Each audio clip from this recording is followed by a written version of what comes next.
Энэ бол үндсэндээ бараг төрийн эрхийг харин хэн нь хууль бусаар авах гэж байсан байна вэ? Ийм одоо засгийн газар, ийм төсөв, ийм авилгацсан, ийм лоббидсан, ийм хулгайлсан ард түмнээсээ нуусан байхгүйсэн өмнөх 1.1 ханайтыг хөөхөдөө төсвийн ерөнхийлөн захирагч нар хуруу умсаа хулган байж, энэ тэндээсээ төвөрлөн байж гаргаж ирж цалингийн багш нарын цалин нэмжээндэ гэж бодсон чинь тэрнээс өөр ахиж төсөв гаргаж ирж байна. Тэгэхээр үнэхээр энэ төсөв дээр төсөв байдгийн байна.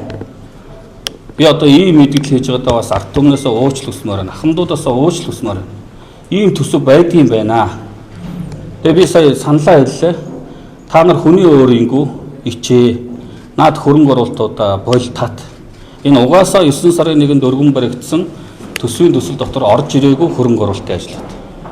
Тийм учраас та нар наадах хөрөнгө оруулалтаа татаад энэ байгаа 363 тэрбум төгрөг бол ахмадуудын тэтгэврийг 20-оос дээш хувиар нэмэх. Эмчнэрийн цалин 15 гэж ярьж байгаа. 25 хүртэл хувиар нэмэх болцоо боломжтой төсөв харагдаж байна мөнгө. Тийм учраас ард түмнээсээ нуусан, татвар төлөгчдийнхөө мөнгийг ард иргэдээсээ нуусан ийм засгийн газар сайдууд ичээ. Сөрөг хүчнийхээ үүргийг умартсан арслан нам. Би арслан намыг бүгднгээр нь гэж харлууж хэлэхгүй. Асуудалд бодиттой шудраг ханддаг олон гишүүд бий. Алтан гэрэл гишүүн байна. Лодоо гишүүн байна. Жаргалан гишүүн байна. Гэтэл ийм нөхдүүдийн үндсэн чиг үүргээ мартаад ард түмэн мандат өгөө та нар сөрөг хүчин хүчтэй бай. Эрх баригч нарын алдаа буруутай зүйлийг гаргаж ир. Идэ бэрийн шах буруу зүйлийн нэл тод нээлттэй болго гэж ингэж ард түмнээсээ мандат авчаад эсвэргээрээ эрх баригч дарга нартай өв төрөөндөө орж ингэж конопо наймаалцна гэдэг бол үнэхээр гутамшиг байна. Тийм учраас эрх барьж байгаа 68-ын бүлгийн бид бүхэн хэдэн нөхдүүд өөрсдөө сөрөг хүчин болж байгаа. Олонх дотроо сөрөг хүчин болж байгаа. Энэ манай нам цэвэрлэгдэх болсон байна. Манай нам одоо идэ бэрээ шах болсон байна.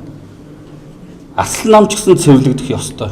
Ингэжээж энэ улс төрд нөлөө бүхий энэ том улс төрийн намууд цэвэршиж цаад утгаараа Монголын төр цэвэршнэ гэж бид хувьдаа үзэж байгаа. Энэ ерөөсөө попорж байгаа асуудал биш. Энэ төсвийн хулгай.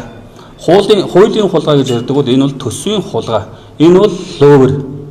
Энэ дотор манай намын гишүүд тойрогтой хөрөнгө оруулалтууд батлуулчаад явж байгаа. Худалдагдчихад явж байгаа.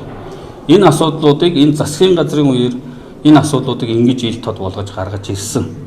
Тийм учраас ийм булхаатай засгийн газар байж болохгүй. Би өдөр бүлэг дээрээ энэ сангийн сайд огцроо.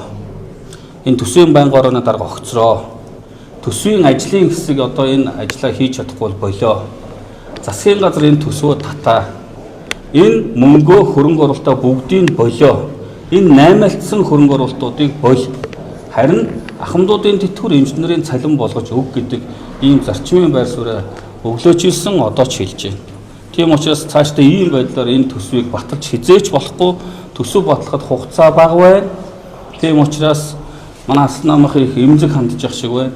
За бид бүхнийг энэний төлөө дуугарсан хүмүүсийг үнэхээр их доромжилж, харлуулж, гүтгэж, дайрч, давшилж, мэдлэг боловсролоор нь ялгаж, ажлын дадлаг туслах, тэнэг малаар нь за мөн одоо бүр төрийн эрхийг хууль бусаар авах ийм одоо гэмт хэрэг үйлдэлсэн болгож хүртэл ингэж гүтгэж байгааг та бүхэн өнгөрсөн хугацаанд бид нар бол зөвийн талд байгаа учраас, шудраг үнний талд байгаа учраас хэн нэг хүн энэний төлөө инглээгээд энээс айж ичих няцах юм бол байхгүй.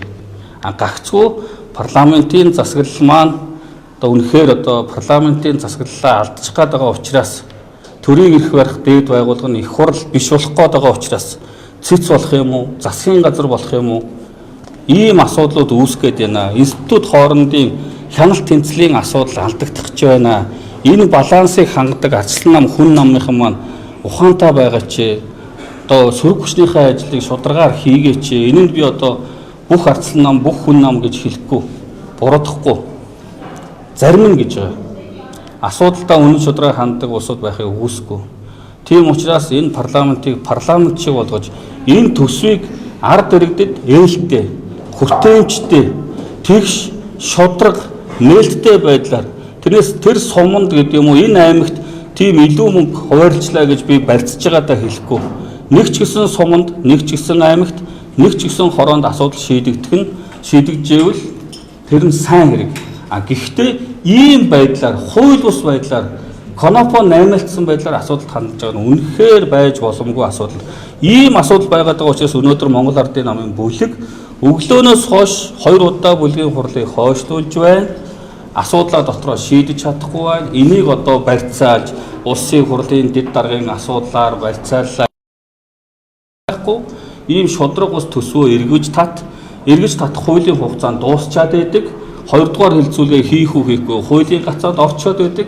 Яаж энэ гацаанаас гарах вэ гэдэг ийм асуудал дээр л яриад сууж байна. Ийм одоо олонхын бүлэг ийм одоо асуудал оруулж ирсэн засгийн газрууд үнэхээр хариуцлагагүй байна. Би намынхаа гишүүдээс бас уучлалт хүсэж байна. Би одоо намаасаа сонгогдсон гишүүн. Гэхдээ өөрийнхөө намын засгийн газрыг огцруулгээд дон тусцсан биш. Энэ засгийн газар сайн ажиллаж байгааг сайнаар нь хэлээд явна. Гэтэл үнэхээр болохгүй байна.